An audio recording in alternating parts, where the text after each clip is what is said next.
Hello, everybody. My name is Jennifer. Welcome to Stories from the Earth. First, a few things. We are live in 3 places. We are live on the Stories for the Earth Facebook group. We are live on my personal YouTube channel, Seawool Herbs and Tarot, and we are live on the new Stories from the Earth YouTube channel. So anyone watching from all of out there, welcome. And then if you are listening later to the audio version of this, you will be finding us on Anchor. Yes, hello everyone now and in the future. This is actually the start of our season 2, and it is episode number 11. So, I have a very special guest today. Her name is Ellen Selm, and she is my very good friend. She owns Middle Path Nutrition and Wellness, a store in Canton, North Carolina. And it is very fitting to have her today because we have some lovely, exciting changes and announcements that are going to be making to this podcast. We're going to discuss some of them today. And then later on, we'll have a whole nother episode. We'll go into more detail. So, yeah, I just want to welcome her today. Hello. How are you today? Hanging in there. Yeah. It's a nice low gray sky winter kind of day.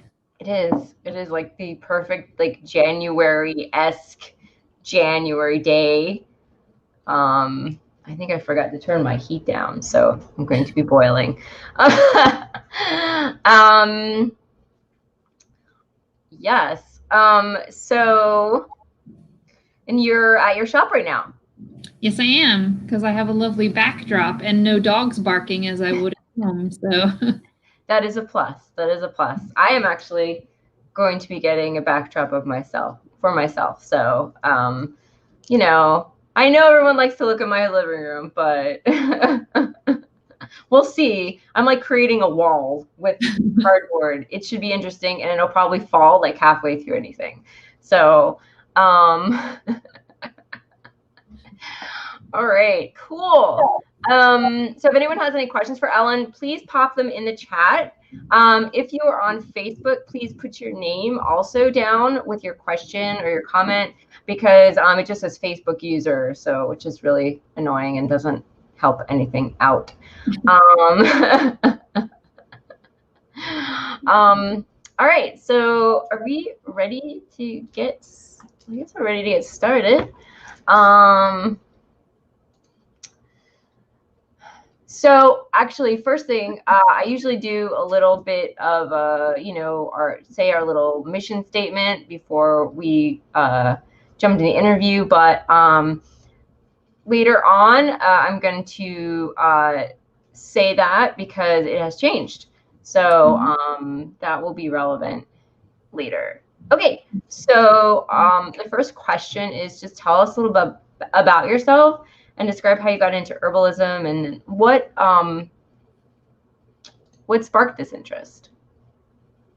Well, growing up in Western North Carolina certainly does wonders for helping kind of foster appreciating the great outdoors, as I'm sure you could agree. My family was always camping and hiking, a menagerie of pets. You know, growing up pre-internet meant that, I just watched a lot of nature documentaries on PBS and spent most of my time playing outside. So having that direct exposure and it being encouraged certainly just kind of made it all spiral from there, in the sense that it's never really left me, and it's never been far from me.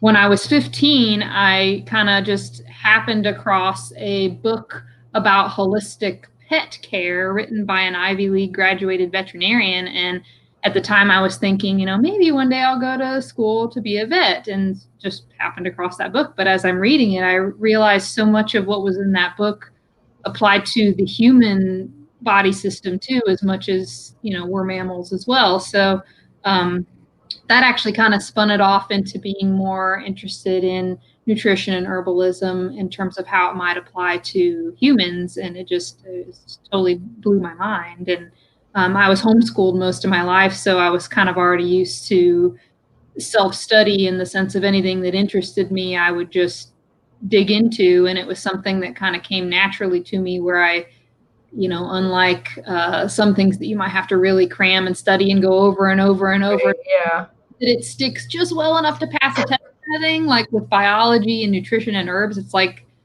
it just sticks right away. It sticks. It all interlinks, and I don't even have to try, really. So it kind of became one of those things where it just seemed, oh, this comes naturally to me, so I should follow this path, Yeah, no, I have had the same experience. It's like everyone's like, oh yeah, you have to, I know you have to be careful with identification, but usually after I see a plant and know what it is, I don't have any problems identifying it again. Like it's like all of a sudden you can like have radar eyes and like pick it out of a crowd of plants. Right. And I just have to see it once, or like stuff like that. So it's just, yeah, I totally know what you mean. And nothing else that has happened with, before. So it's sort of like, hey, maybe I guess I should go in this direction, since it's just sort of like so easy, so, well, that's awesome. So did you then decide to, like, from the pet book, decide to like try to find like a human book or something like? Well, yeah, I don't remember the exact unfolding of the order I was reading books in at the time. And by then, we had the internet, so that but the internet wasn't as oversaturated with stuff as it is now. It wasn't such a trendy thing. So it meant that on the one hand, you had to dig a little bit more to find what you wanted to know. But at the same time, you could oftentimes be a little more sure that it was from a reliable source as well. Right. But basically, I had decided to adopt a vegan lifestyle when I was 18, and that really put me on the direction of digging into nutrition, particularly because I wanted to make sure that the choice I was making, that I was doing what would be, that I could do it safely and healthy, and so forth. So, it was like, am I going to go to college? What am I going to study? There's that pressure in your late teens, early 20s, and you're like, I don't know what the heck I want to do with the whole freaking rest of my life that I've barely lived a fraction of. Right, exactly. I mostly just went and dabbled in like various art classes and things like that. But I decided I would like to study nutrition. I just didn't want to go get a typical nutritional degree that would wind up with me potentially like serving green Jello in a hospital. That's right where I was at. And I ended up discovering Clayton College of Natural Health, which was a long distance learning program out of Alabama at the time. And they were not federally accredited, but they'd been in business over 30 years, which was longer than I'd been alive at that point. So it sounded pretty trustworthy. And I utilized their program just to get a formal basis on top of all the reading and studying I'd already been doing. And they had a great curriculum. I was reading Michael Tiara and Dr. Elson Haas and I think Linda Page. They had some really big names on their honorary board who helped design their curriculum and things like that. Big in terms of the natural health world. And a lot of them were MDs who had like an integrative angle, which was nice to know that there was like that credibility. The unfortunate thing, so I was doing a program that was holistic nutrition because I liked that. That wasn't going to have me go into green Jello territory. And the idea was I would just become like a coach or a less formal educator. which was fine with me. So it was holistic nutrition with a traditional herbalism angle. But when I was just one payment away from paying off my student loan and a handful of classes away from completing the curriculum, they announced that they were closing, and they said it was because of the recession.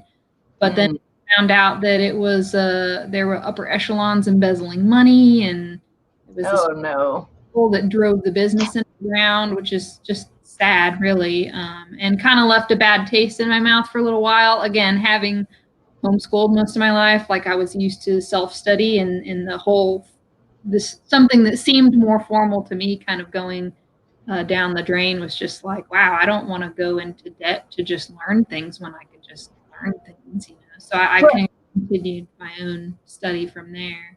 Because wasn't that college like online? Was it? Yeah, it was online, the mail. So all the classes were actually in physical books that I had to buy, and you know, correspondence with real human teachers and things like that. But it was like something more about what you were sort of used to instead of actually going to like a more traditional college and you know, in your comfort zone, as opposed to like, and then exactly, you had the internet right there, and because I know you're so great at the self-study, so like that makes sense. After that, you were like, hey, I got like my start, and I'll just sort of and then it helped that I kind of wanted to keep a foot in the door to be exposed to this sort of thing, so I got a job at a little small family-owned health food store chain, and I was the youngest employee there. It was like a small team of us, like maybe 6 of us. So all these women that I was working with were like my adopted mothers and grandmothers. And it was like blew my mind as a young early 20s-year-old hanging around with these women, getting to talk about nutrition and herbs all day, like broke out of my completely introverted shell. So I learned a lot from them, and I learned a lot from customers, and I learned a lot. And then I learned a lot through my own study that I was actually getting to apply in real time with customers and coworkers and see the results. It kind of made me realize that as long as you have something to share with honesty and integrity, and you feel confident enough in what you're sharing, and you can back up what you're sharing, people are, you know, might be willing to listen and learn from you, even if, you know, you don't have a plaque on the wall, so to speak. That was a good realization to have.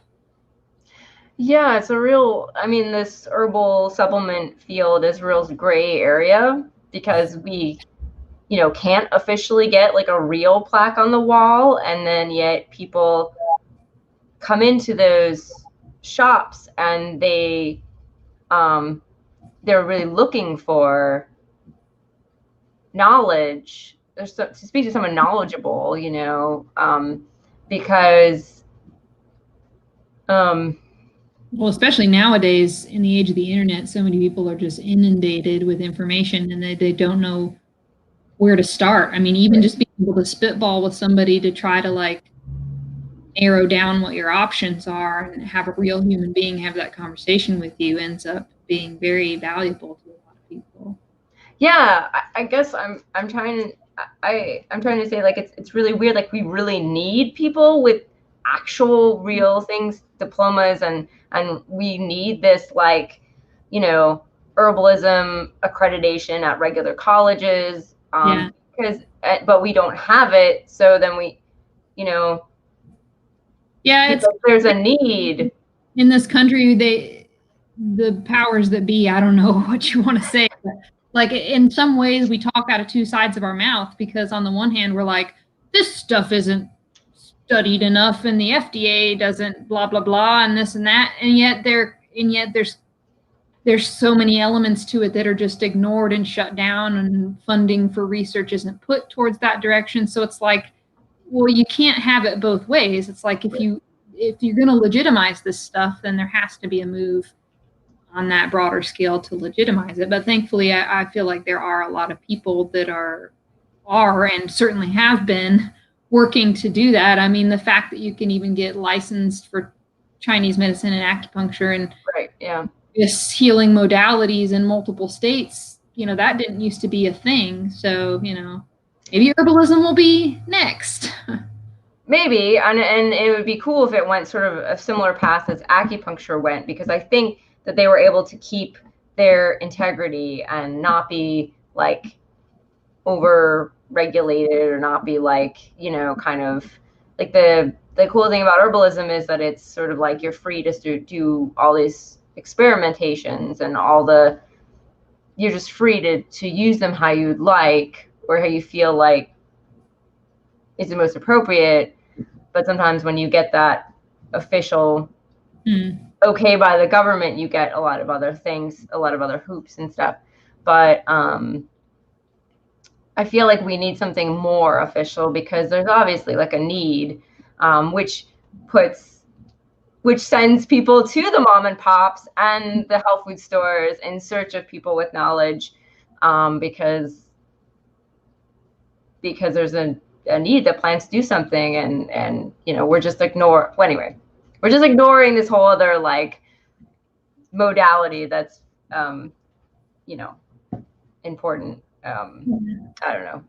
I'm missing the word I'm trying to say. I can't find. But well, in other countries where the medical system is maybe focused a little bit more on preventive care, in a lot of countries in Europe and things like that, I think there is a little bit more open-mindedness to it. And in a lot of cases, even doctors, trying suggestions of natural things to their patients first before going the drug route sometimes. And just it'd be nice if that could become a little bit more of the norm here, for sure. Yeah, just a little. Yeah. I mean, like, and then we wouldn't have to, like, preventative care is super important. So, yeah. Well, that's awesome about that. I'm glad you were able to find those awesome ladies at the little mom and pop. That's amazing. Give you a lot of confidence and support. So I think that is not always found. So yeah. I want to say hello to Miss Heather. She's joined us. She made it today. Hello, Heather. And if anyone else has any questions for Ellen, please pop it in the chat. Oh,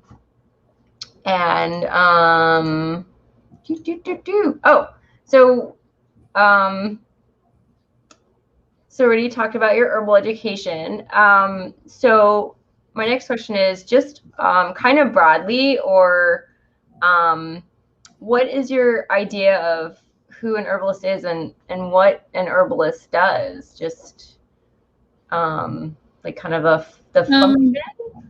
Yeah, I mean, I think it's loosely, essentially, you could say it's somebody who possesses knowledge of and actively works with plants and plant materials, but kind of beyond just an ornamental use or even just a food garden. You're starting to get more into how the plants can help heal internally, topically, and different applications thereof.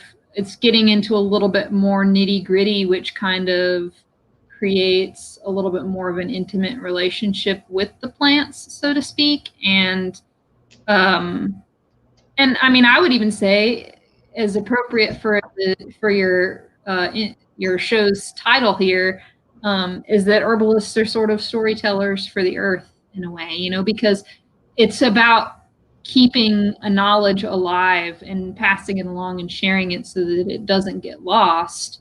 And that is storytelling in a way that helps enrich human lives and keep us more connected with the earth, Yeah. We're sort of advocating and speaking for the plants and talking. I went to the Southeast Women's Herbal Conference, I believe. I can't remember what it's called right now, but they're changing the name anyway. And I saw Susan Weed, and she told us a story about sassafras and how it got its like 5 different leaves types. So even like in the teaching of herbalism, they're using story to talk about the herbs themselves. So it's not, it's like we're talking, as we talk about them, yeah, we're telling someone the story of the plant and the history of the plant, but also like you can use story to learn about them too. So yeah, I totally agree with that.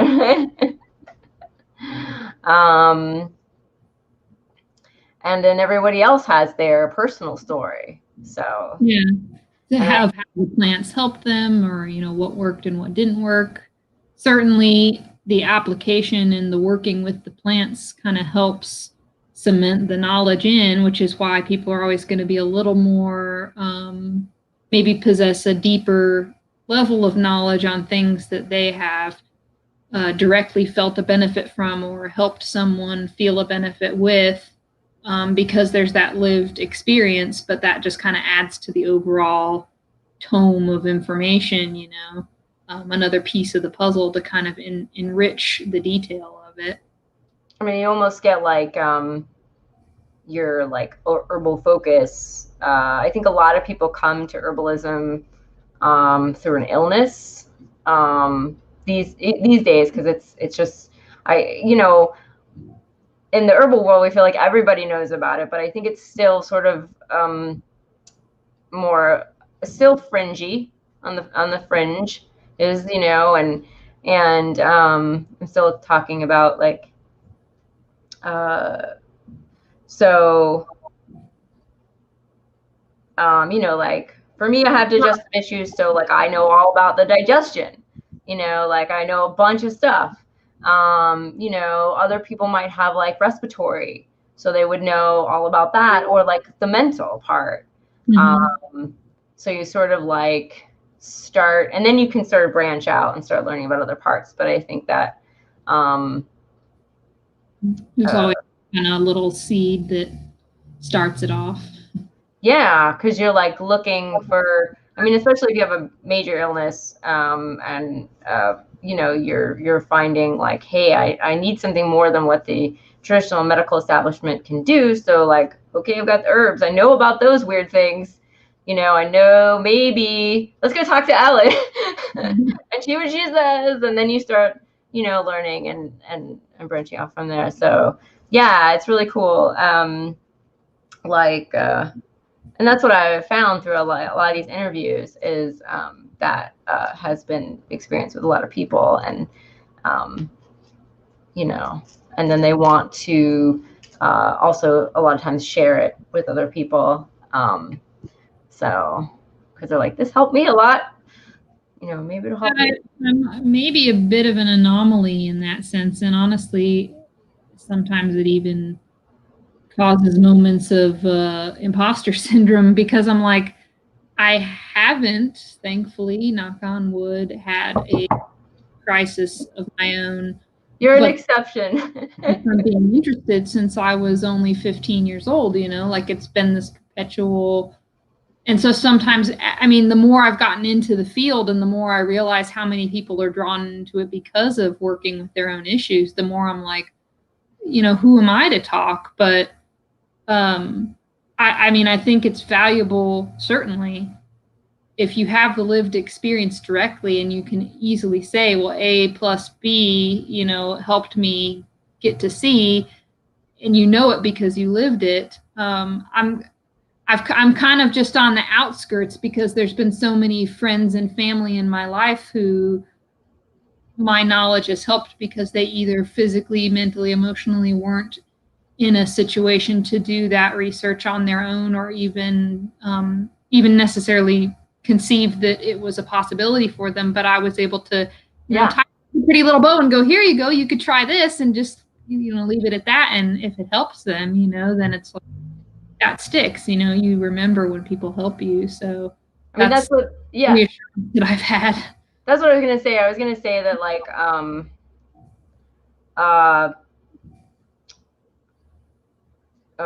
that even though most of us come to herbalism through an illness, and you might be more of the exception. It's really good to have somebody who can do that for other people, because, you know, and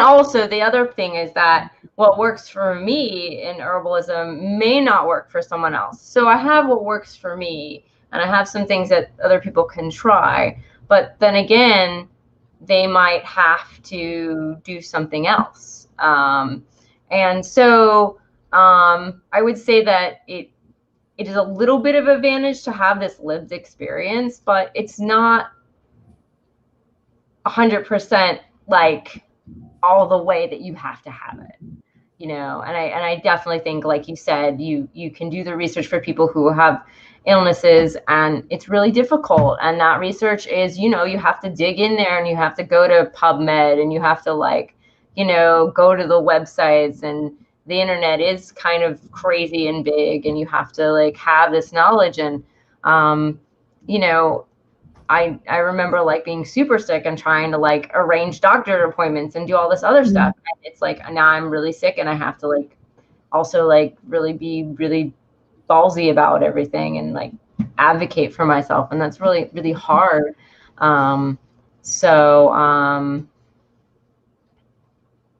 Yeah, I think that I definitely kind of have seen my motivation be that of an advocate, you know, thinking of it in terms of, if people don't feel well enough or confident enough on their own to tread in the territory that they're going in with their illness, or trying to manage it through natural means, that I can kind of be there as a support through the process. That's definitely kind of a guiding principle to me. Yeah, and I think that just you know, just, I mean, it's a good thing that you're able-bodied. It's a good thing, and I think be thankful, and you know, and definitely, I mean, you definitely helped me out. So even if it's just like someone to talk to about, you know, these health issues, that someone who would understand. And I didn't feel like you didn't understand just because you haven't been through it. And I think that is important, and another thing lacking in our fantastic health system. But anyway, yeah, and I totally understand the imposter syndrome, but I don't, I think you're doing a fantastic job out there. All we can do is try. That's right. That's right. That's right. And we'll,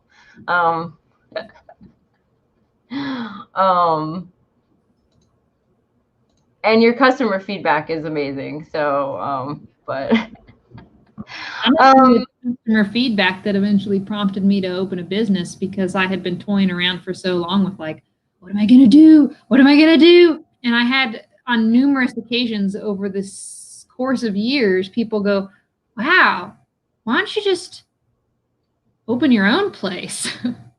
And I guess after the, you know, 40 or 50th time of hearing somebody kind of say that off the cuff, I finally started to go, I wonder if I could do that. Well, on that note, let's skip ahead. We'll go back to some of the other questions, but let's skip ahead. Let's talk about middle path. Because, so yeah,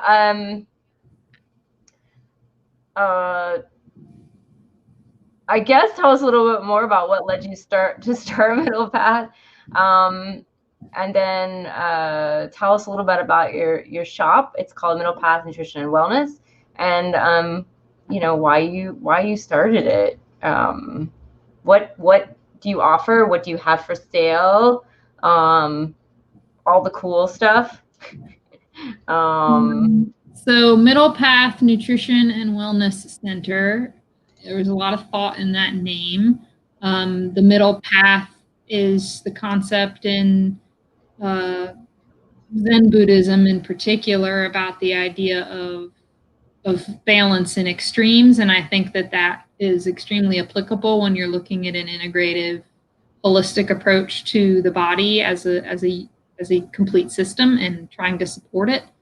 And I wanted to have it be nutrition and wellness center, not just wellness center, because I feel like nutrition is the foundational basis.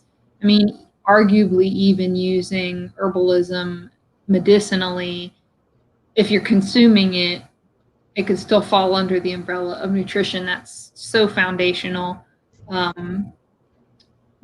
I came up with the sort of guiding motto for the business is empowering people towards a resilient life, because a healthy community is a strong community. Because all these years, going on 14 or 15 years now in this industry, what I've learned from my customer interactions over all this time is how much people would like a sounding board, would like a hand to hold. And that if you can give them just a little bit of that in a way that helps them feel stronger and more confident about what their decisions are.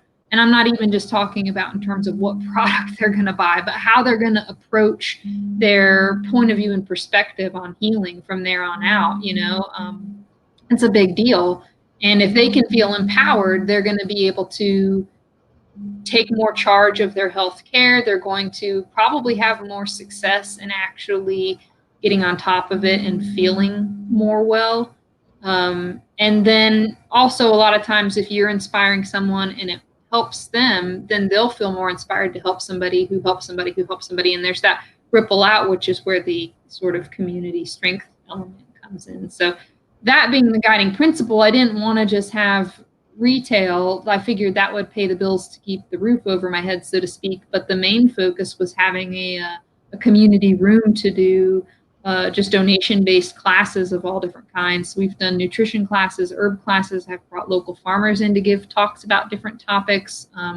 We've done some plant-based cooking classes. We've had potlucks. A lot of this was pre-pandemic, obviously. So yoga. Forward to getting back into that, hopefully at some point. And then also providing space for practitioners that do more specialized services such as massage therapy, holistic aesthetics, so skincare from a holistic standpoint using herbal products, and acupuncture and Chinese medicine. So I have a room that I lease out to practitioners for those things as well. So it kind of trying to be a little bit of a one-stop shop in a very, very small rural southern town that up until this point had nothing. I was kind of very small out hoping that it would work, because I was like, well, I sort of like the convenient idea of only having to drive 10 minutes from home to get to work and support and build up the community that I actually live in.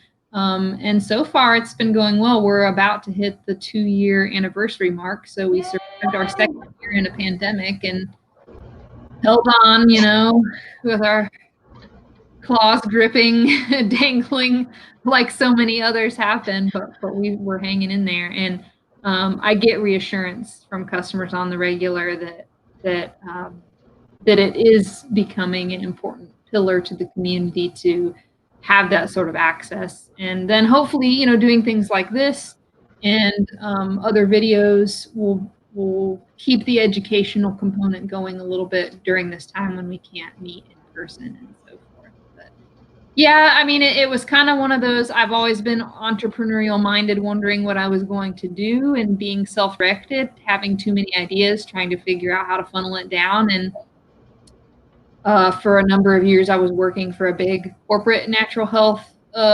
behemoth, and ethically, I just didn't feel very good there anymore and needed to get out of there, like for my own mental and emotional health, and started to feel like all those words from customers over the years echoing, maybe why not just stick with what I know and what I have proven track record in being good at and bring that to my community. So that was sort of got the ball rolling, and here we are.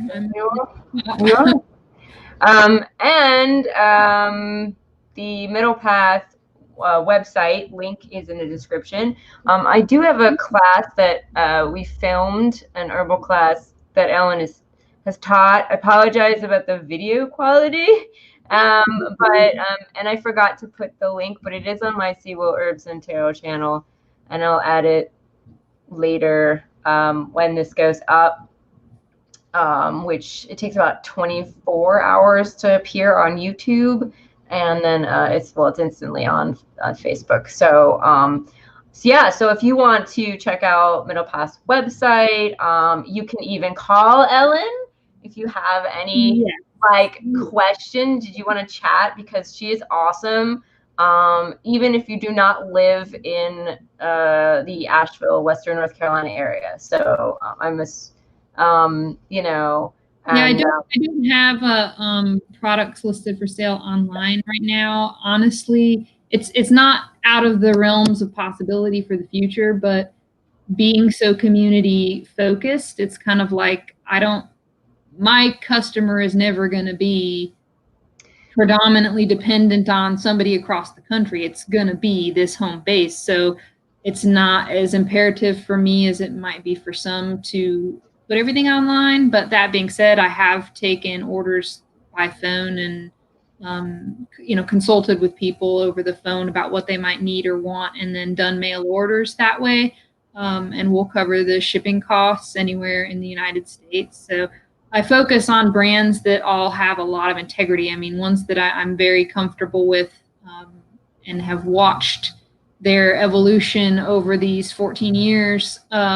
So companies that have maintained independent integrity, they haven't gone mass market, which often translates to meaning that they've kept a lot more ingredient sourcing and quality integrity in place as well. So sustainable sourcing, family-owned companies in a lot of cases, or worker-owned companies in a lot of cases.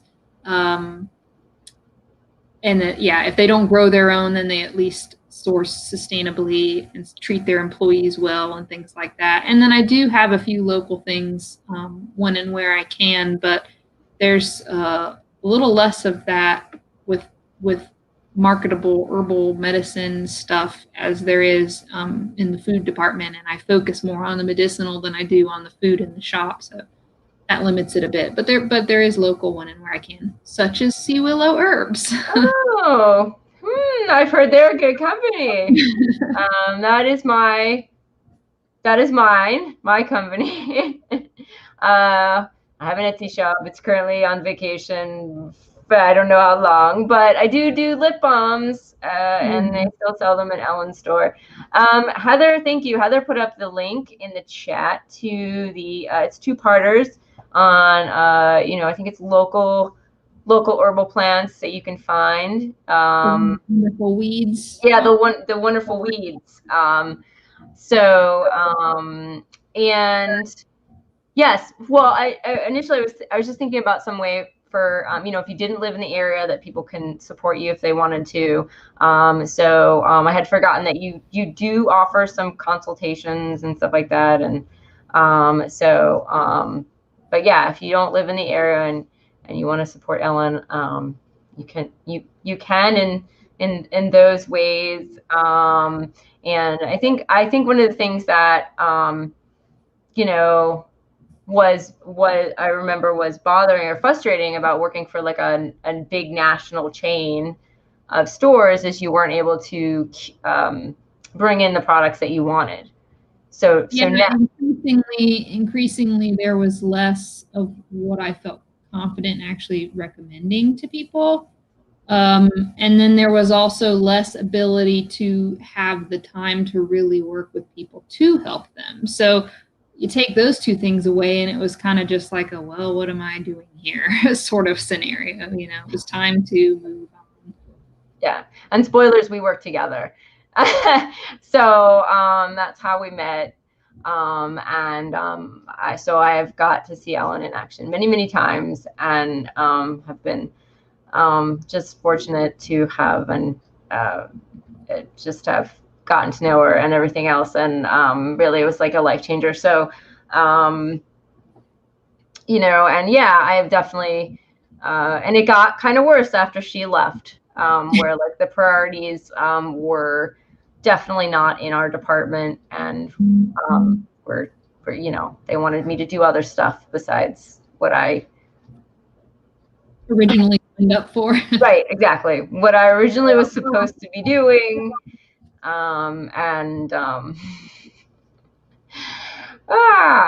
Anyway. But yes. All right. Let's see.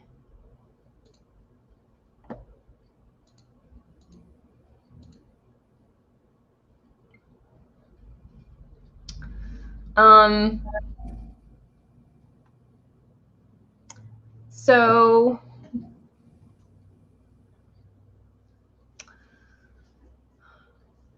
a few more questions, then we're going to talk about the podcast. So I'm pretty excited about that.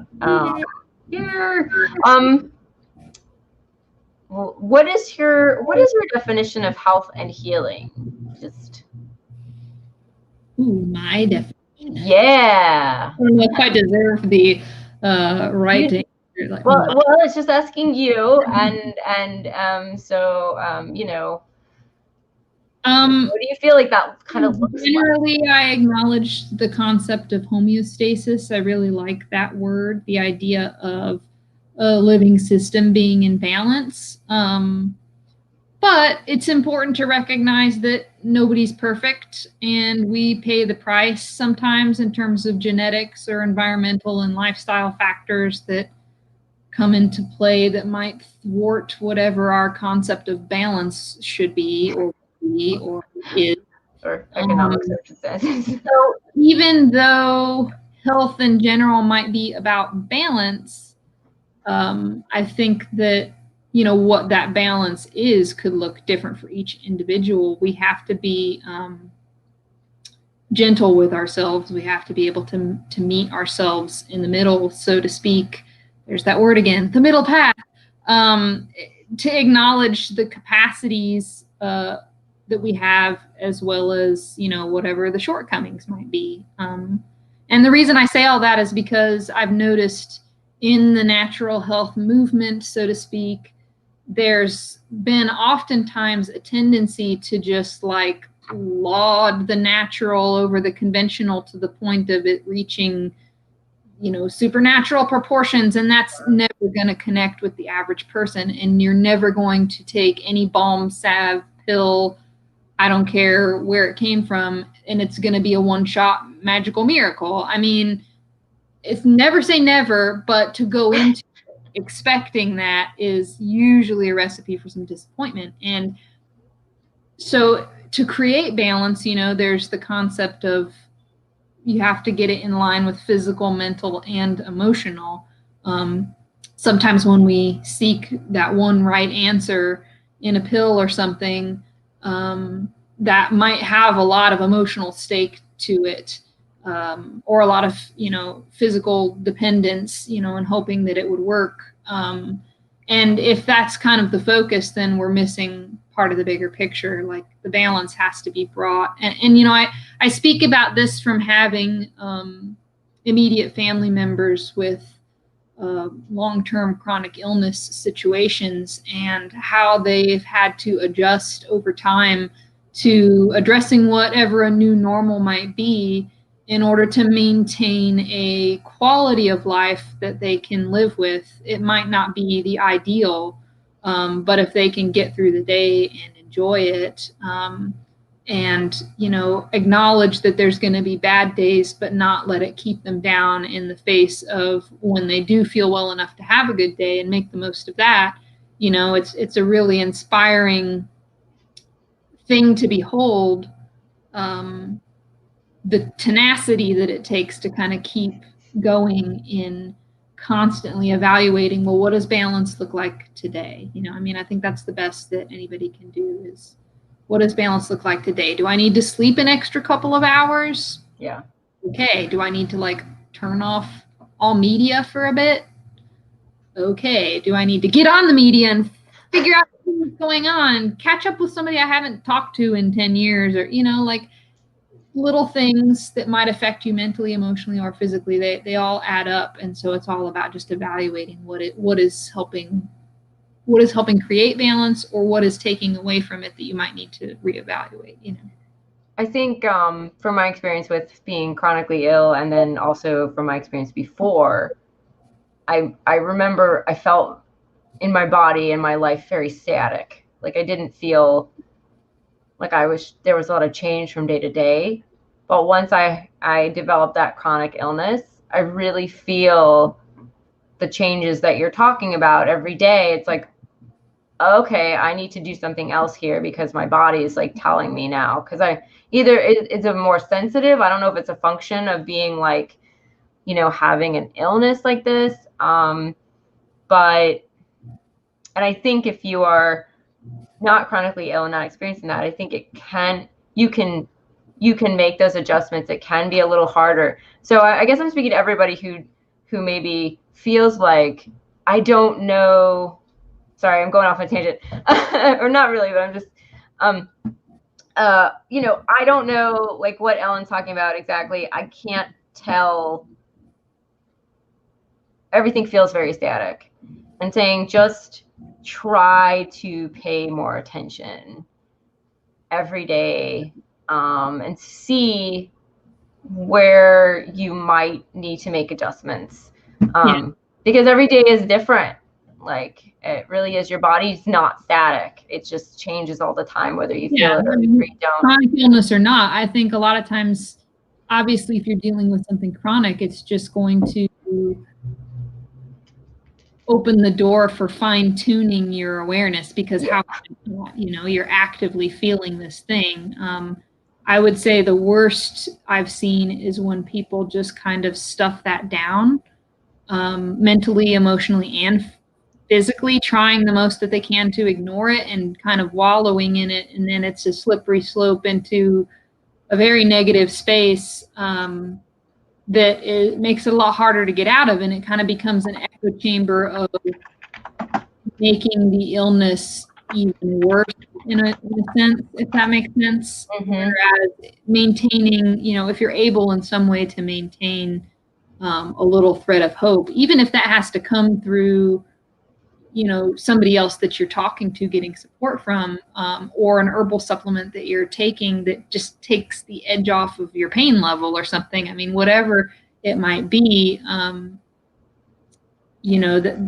little piece can help get you to the next point, get you to the next day, and so forth, one step at a time.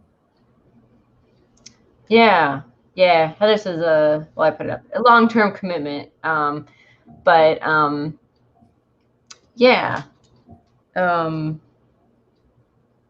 it's a commitment to yourself, like to your own body. That's true.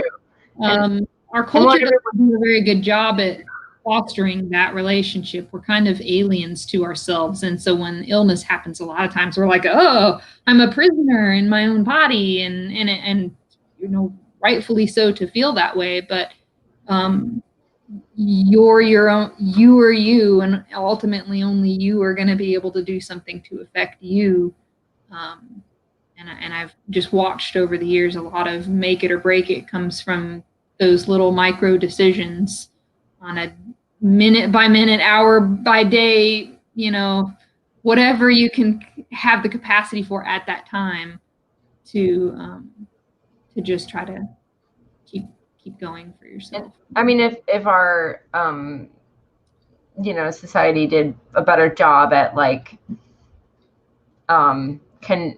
having us be more connected to our bodies, we may not have all of this chronic illness that we have, because that's a fair argument. Along with the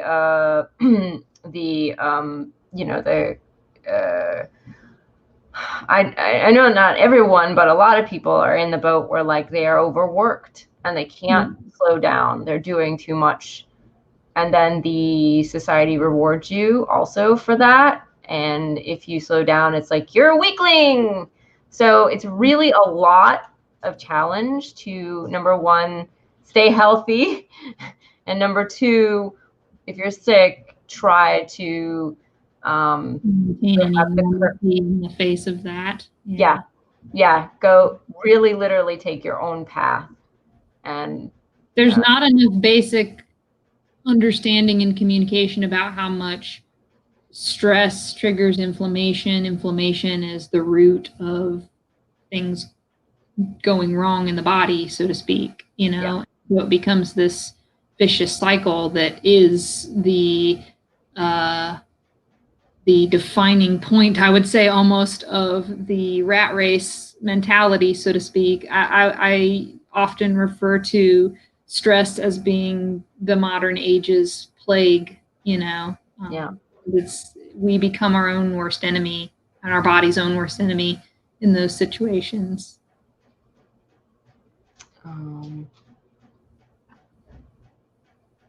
Yeah, it's real challenging. This is just like a tip of the iceberg here. I mean, we could have like a much longer discussion about it, and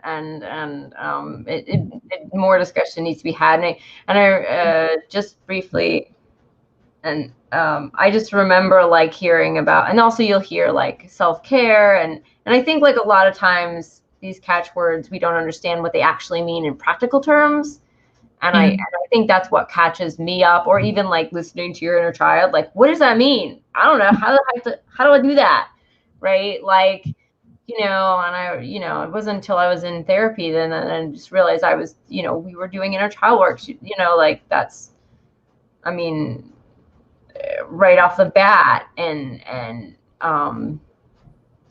But like when people are just throwing this stuff around, they miss the well, how do I do it? I don't understand quite. At least I didn't understand. Yeah. Well, no, I mean, that makes sense, because you have to have a conceptual understanding to apply something. And a lot of times that's going to come from, if not a lived, tactile experience, then it's going to have to come from something being laid out, like, well, you could do this and you could do this and you could do this, or this leads to this leads to this, as opposed to just throwing nice fluffy words around that feel nice for a second and then you forget about them 10 minutes later, Yeah. Oh yeah, that sounds great. Wait, what does that mean? What does that mean? What does that mean? So I think whenever anyone like wants to even, okay, I'm ready to try to do these things for my health, I've, like, then you're like, and then you say, hey, Ellen. So I definitely work hard at trying to make whatever I present with people digestible for them, meet them where they're at, but without just dumbing anything down either, because I feel like if you talk to woo-woo, so to speak, I mean, you might lose them on the one hand, zone out, or you won't actually help them because you're not giving them enough substance. So, I mean, if anything, I could probably be accused of being an over communicator, but better that than not enough, I say. Yeah. I mean, you can. I mean, sometimes, yeah, it just depends where people are in their knowledge base. So, like, right when they're coming to you, everyone's coming with a base knowledge, and so and then that's a starting place, and then you can, maybe somebody would be more open to a little more woo if that's fitting, right? But if not, maybe they want some hardcore, like, statistics or something. Adapting and speaking their language, so to speak, so that it's the most useful the information can be. Know audience. That's know your audience. Right, and that's a big part of what working in a supplement shop is, and like, you have a lot of tools, but trying to decide on like what's best for this person. Were they like a capsule or a tincture, a liquid or a or a chewable or something, even, like, so yeah, there's a whole lot. All right, ADD's kicking in here. All right. Everybody knows.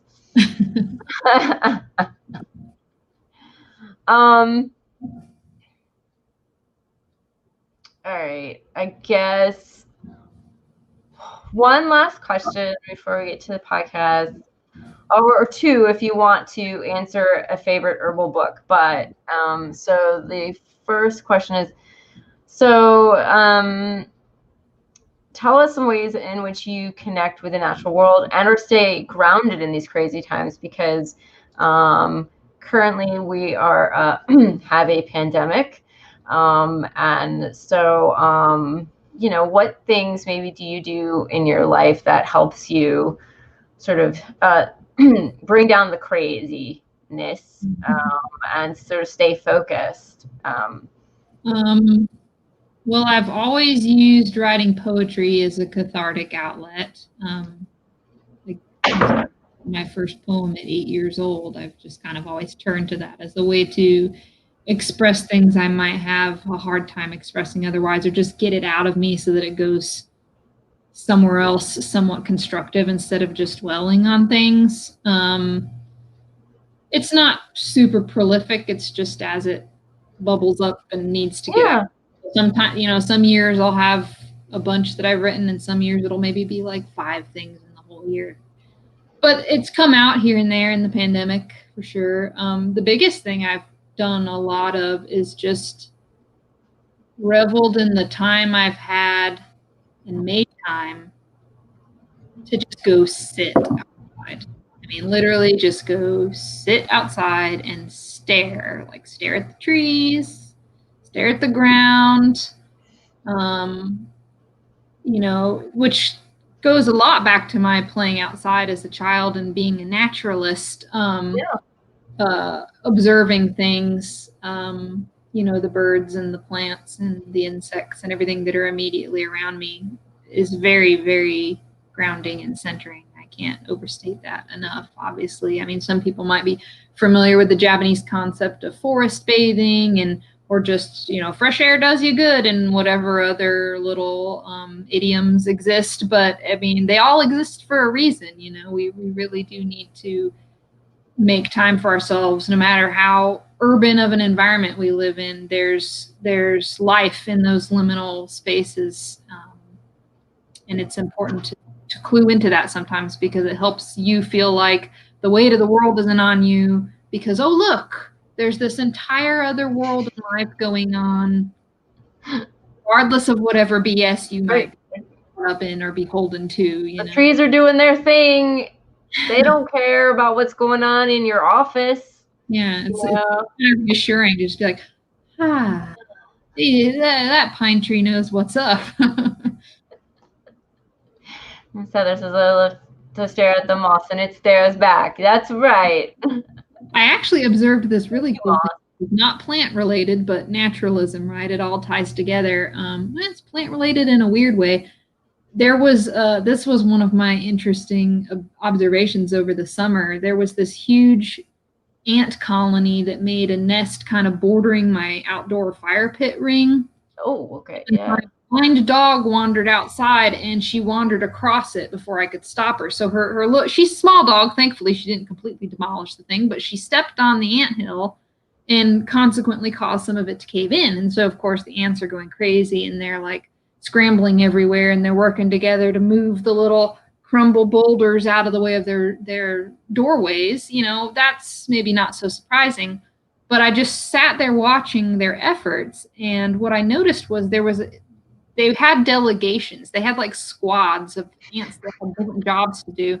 And there was a whole delegation of ants that's job was to go out and forage into the grass outside of their dirt area and get little pieces and drag the grass all the way back to their main colony area. And I'm like, why are they all doing this? Like, what are they doing with this? So I would watch, and they were actually taking these little blades of grass, and they had to be within a specific length. If they were too long or too short, it wouldn't work. So they were being very choosy about it. And they used these little pieces of grass to build props on their doorway. If you imagine like a mine shaft entrance, that would keep a mine shaft from collapsing in, they were using little grass and little twigs to build shafts to prop the doors open of that my dog had just previously. But I was like, oh my gosh, I cannot believe I'm like witnessing this amazing construction act, and my backyard, and then I had to interfere a little bit. So I saw what their efforts were doing and their struggle and everything, and it was a big chore to drag these pieces of grass all the way. Did you put some grass down? I put some little tiny grasses and twigs that were the size that I saw they were trying to carry, and to make up for, this was my offering to make up for the fact that my dog caused the problem, and I just dropped the little pile of grass and twigs on a rock that was right in the middle of their colony.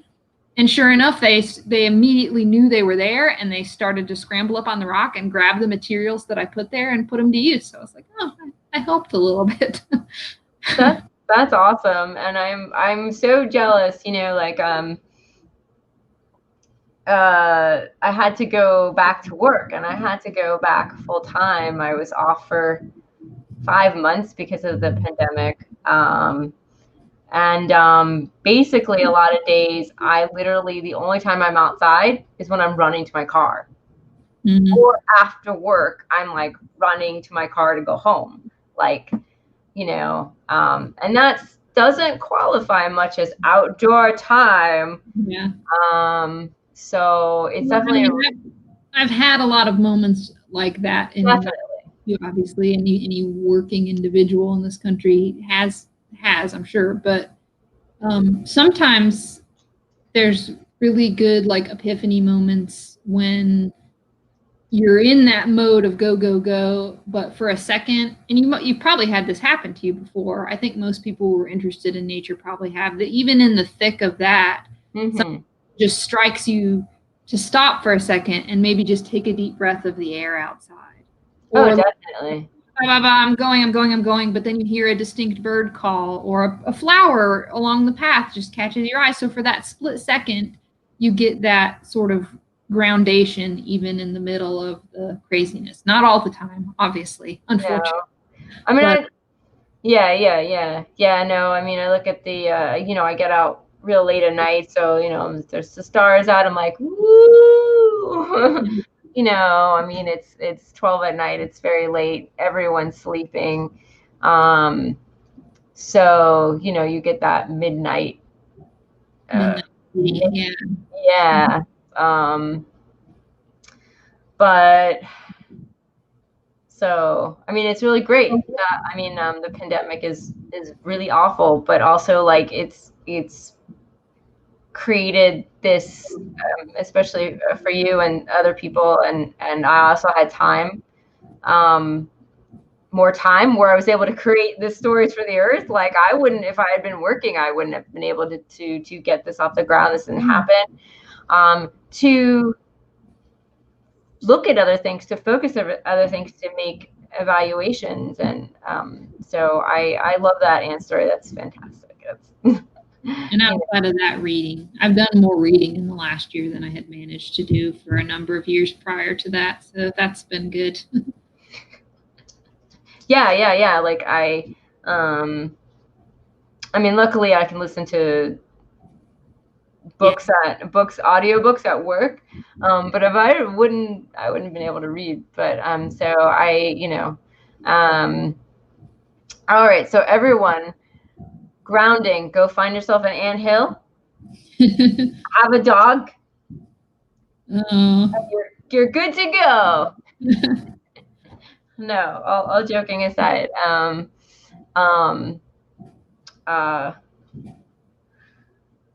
okay, cool. Did you have like a herbal book you wanted to share with us? Did you have that? I mean, Braiding Sweetgrass by Robin Wall Kimmerer, of course. It probably needs a little introduction in these circles, but it's always worth mentioning. I mean, I think it embodies stories from the earth, amazingly so. Everything I've read so far by Stephen Harold Booner has been amazing.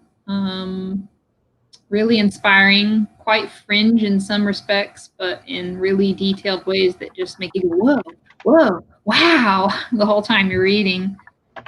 Michael Tiara's books are always informative, but I also find that for their depth of information, they're also very applicable and offer a lot of applicable things within them for even just like the home hobby herbalist, which is cool. here's a link to braiding with sweetgrass. You can get it other places. This is just the Amazon link. Anyway, there's a new. I'll say one thing that was inspiring. I read it actually a couple years ago, but it's been around for a long time. So it was one of those kind of things where I was kicking myself for not having found it and read it sooner. It's less about herbalism specifically, but definitely about plant symbiosis. And it was kind of like permaculture before permaculture was even a word. The One Straw Revolution by Masanobu Fukuoka. He was a Japanese microbiologist during World War II, tasked with to grow more food to feed the Japanese people during wartime. And he kind of developed what became known as do-nothing farming, where it's very like, looks like this wild, crazy jungle, but all the plants in it are useful plants. That's a very, very inspiring read for sure. That was cool. Read that so many years ago. I might actually be further along with my own properties project and stuff. Who knows? But yeah, it's very awesome. I just popped that one also on the in the chat. I'm also going to add it to my book list. There's an Audible book. Although, like when I get Audible, I end up sometimes like wanting the paperback all the time as well. Just, all right, so cool. All right, heat is on again. All right, so we're gonna talk about the podcast now. So we have time to talk about it. I'm going to read the new I guess, what are we calling it? Our description, our mission statement, our like what the podcast is about. No, basically this takes, what we're doing is taking the original concept and expanding it. So mankind's relationship to the natural world is as diverse and dynamic as each individual plant, animal, mineral, and piece of geography. There are many ways that we can engage with our natural planet, be it through herbalism, gardening, hiking, and other explorations, meditations, observations, and even artistic expressions. There are many ways for us to connect, and it is important to do so, as the human species is not a separate entity from the world, from the whole web of life. Each takes their own path. This series explores some of the many ways in which people may weave a tapestry of meaning in coexistence and mutuality, with what surrounds us. These are stories from the earth. So that is the new, what this podcast is going to be about going forward. And Ellen is going to join us as a co-host. And yay! We are going to go once a week. So we don't have all the details. Start off every other week until we have enough interviews end up and being in a groove, right? Well, okay, because of work, we haven't had a complete chat. So I think we were floating that idea. To get to once a week anyway, yeah. Okay, so eventually we'll be once a week. But depending on how many interviews we have, we'll be twice a month.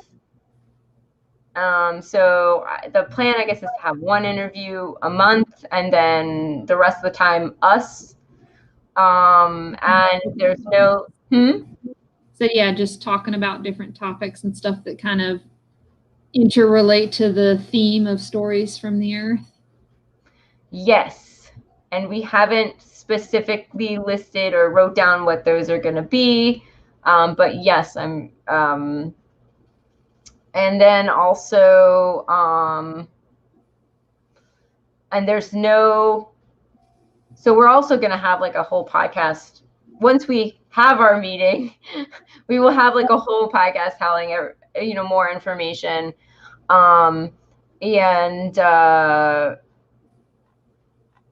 we don't have a day when we're going to actually, like, it's not going to be so everything will be on YouTube and also on Anchor. So you can see us and listen to us. And I'm losing my train of thought.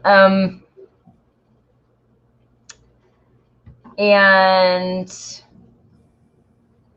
yes. So anyway. Well, I just think that your title was so inspiring. That's what I wanted to ask you. Why you wanted to... We could, like, there's a lot that a title like that could encompass. And I've been doing a lot of reading over the last year and a half or so, along the lines of myth and archetype and stories, how humans connect through stories, how that's always been a tether for us to describe the world we live in, particularly in relationship to the natural world. And I've started to see how that's becoming a trend, I guess, in some respects, because there's a lot of overlap with conservationists and ecologists and nature writers and poets and herbalists, and a lot of people who dabble in one of these things dabble in maybe some of the others as well, regardless of what their main specialty is. So to be able to, like, basically, I think it's all kind of out there under this whole umbrella, and maybe the hope of the show is just that we'll be able to give a voice to it and be like, hey, rather than just tuning in about this one subject or this one subject, we'll kind of weave together how all these subjects interrelate and find some more really awesome people in these different disciplines that could come onto the show and talk to us and help illustrate that interconnection. Yeah, no, I think it's great. It sort of is taking it to the next level. We're still gonna have herbalists on, but we're gonna have more. Let's see, interview with herbalists. You have ecological storytellers, permaculturists. We would like to do book reviews and discussions. And of course, we're gonna have us like chatting, sort of what we did it during the interview portion, but like different topics that would be like the feature topic for the particular episode, about whether it's about an herbal thing in relation to health or some way that we've interacted with nature personally in our own lives, things like that. Yeah. And also, once COVID gets done, we want to travel. We want to there's at least go on the road. There's at least one or two herbalists that I interviewed that said, hey, I'd love to come out and to your place, your land, and those won't be live, but we'll take a camera and we'll really dive more deeper. And it'd be cool even just to go to, like, any of the herbalists that want to show us their space, where they work, and just expand everything out more. We're also going to have a Patreon, hopefully, and then there is a way to donate directly to Anchor, which none of that is set up. So if you want to be in progress donating to us, if you're interested in supporting the show, hold the monies until we can get that going. We'll have, of course, like, some sort of rewards on Patreon for supporting us, because the traveling basically, and that costs some monies, but we can't do any of that until COVID. But I'm pretty excited about that. So musical guests, having music on would be awesome. And then already I have, like,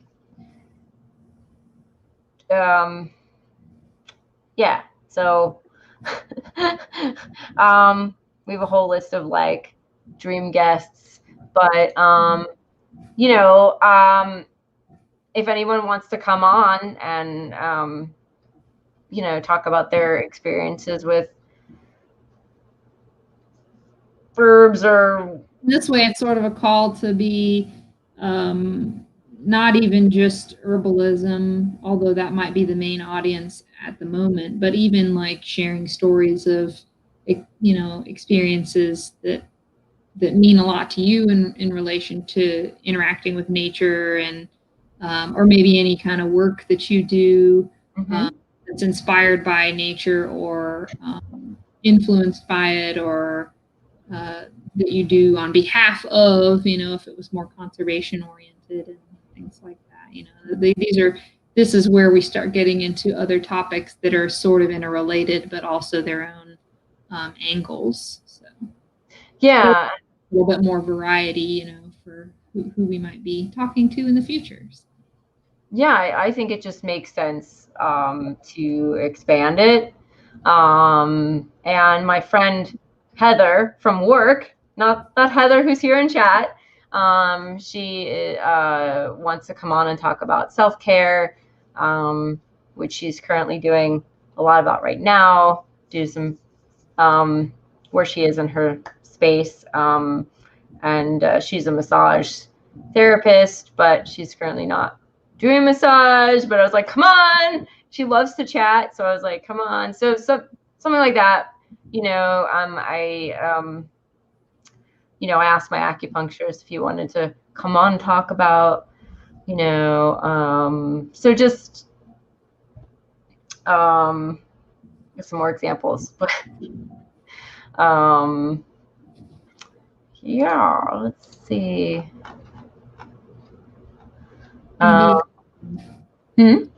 Said it's going to be exciting. It's going to be exciting. Yes. Figuring out the details right now. Yes. So, right. Also, I just wanted to tell everyone that the interviews will be both on the Sea Wool Herbs and Tarot channel and the new Stories for the Earth YouTube channel, but everything else, like all the other guests, and like the going and going to visit everyone's like land, going on the trips, everything else will be on the Stories for the Earth YouTube channel. So only the interviews, the primary outlet. Yeah. Only the interviews are also staying on my Sea Wool Herbs channel. So I want to urge everyone to subscribe to the new channel, so you get all the extra stuff. Not really extra stuff, but because it needed its own space. So I'm like, okay, it's real hard to start from like kind of zero again, but it needed its own space to grow. It also has an Instagram, so please also follow us on Instagram. There is yet one post up there, but there will be more. I'm going to be posting all the other interviews. I'm going to put all the other interviews also again on the new YouTube channel. And then I'm going to like also post we'll have a regular time where everything's going up to Anchor, which is the audio bit, and then we'll have a regular time where everything is going on to YouTube. And so yes, so like, subscribe. Please like me and follow me. So yeah, if anyone has any questions or anything else, please, you can get in contact with me. We have a Facebook group. If you're on Facebook, you want to stay up to date with everything.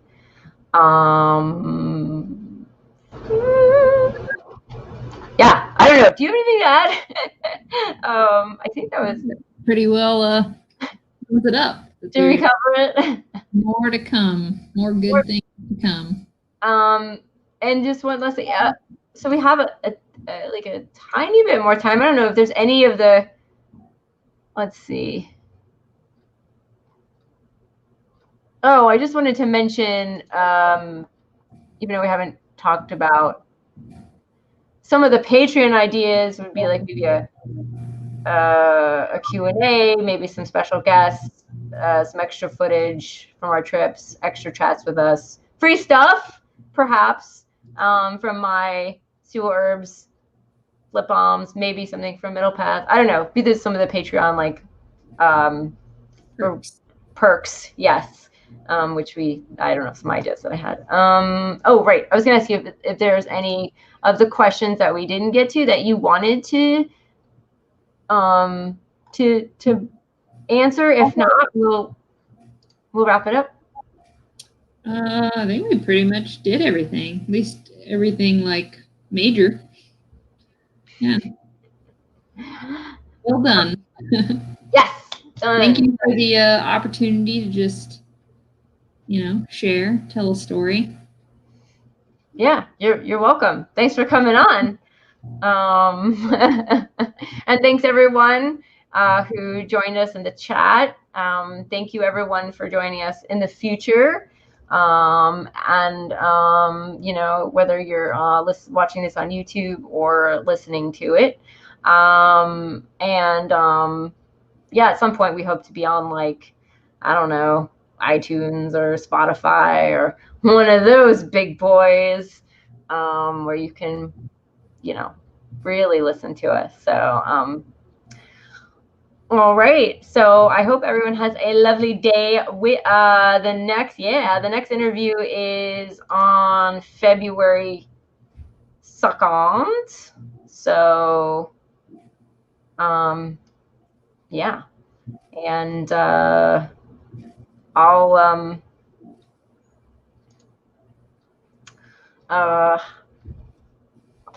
I'll post about it. Yes.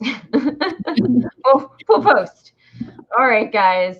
All right. Have a good week. And if you can get outside, I know it's cold. Get outside. Look at some flowers. What?